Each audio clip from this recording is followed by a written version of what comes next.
नमस्ते दोस्तों, मेरा नाम नीलम विजय है और आप सबका हमारे चैनल सुविचार साप्रसंग हिंदी कहानियाँ में आप सभी का स्वागत है। आज की कहानी है दुख का एकमात्र कारण अपेक्षा और कामना।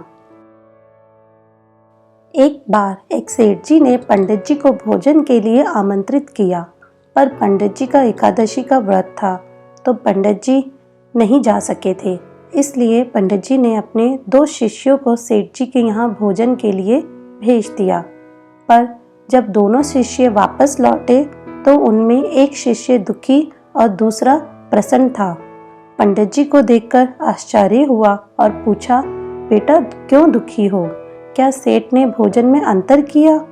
नहीं गुरुजी। क्या सेठ ने आसन में अंतर कर दिया? नहीं गुरुजी। क्या सेठ ने दक्षिणा में अंतर कर दिया? नहीं गुरुजी, बराबर दक्षिणा दी, 2 रुपए मुझे और 2 रुपए दूसरे को।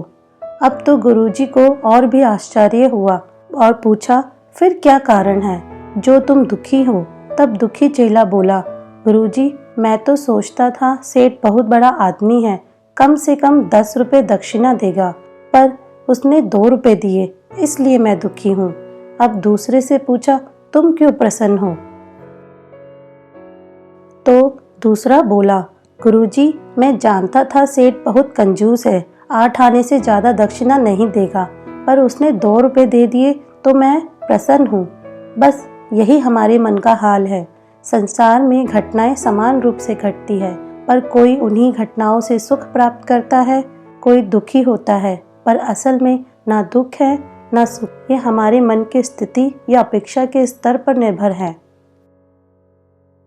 कामना पूरी ना हो तो दुख और कामना पूरी हो जाए तो सुख, पर यदि कोई कामना ही ना हो तो आनंद ही आनंद। सदैव खुश रहिए, जो प्राप्त है वही पर्याप्त है। Please subscribe to the channel for Hindi कहानियाँ and stories and don't forget to like, share and comment. Thank you.